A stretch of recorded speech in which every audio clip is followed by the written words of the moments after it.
Cleopatra is one of Shakespeare's great tragedies. It revisits some characters that we met earlier in Julius Caesar. Mark Antony, as an older man, friends Romans, countrymen fame, and he is involved with Cleopatra. He has left Rome, he has left his wife. Rome is currently being run by a trinity, basically, that took over after the assassination of Julius Caesar. It's Octavius Caesar, Antony, and Lepidus. The son of Pompey, the Pompey that was slain by Julius Caesar, has come back for revenge. Octavius Caesar needs Antony to stop playing around with Cleopatra and come home. They deal with this threat, and then all of a sudden there is mistrust bred within this this trinity of leadership that pits Octavius Caesar against Antony, and they use Cleopatra against him. Mark Antony thinks that Cleopatra has betrayed him, so he takes his own life. He asks Eros to stab him, and Eros cannot, so he stabs himself rather than have to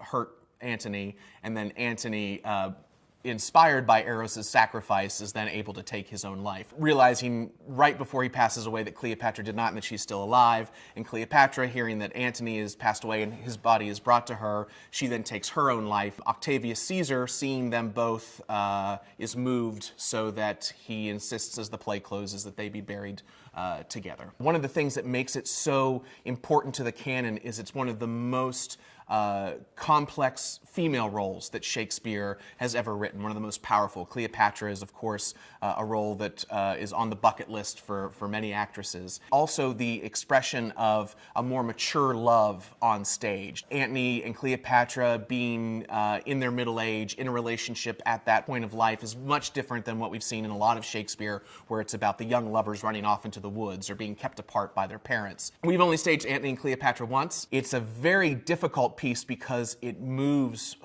through so many different locations. So one of the things that I remember the most about the production is just how many sort of pieces of moving furniture and architecture we had on this little stage, moving back and forth from one locale to another. We paired it with Julius Caesar so that many of the actors would reprise their role from Julius Caesar in Antony and Cleopatra. It's an amazing play, and it stands alone very well, but it was also very nice to see it paired with Julius Caesar.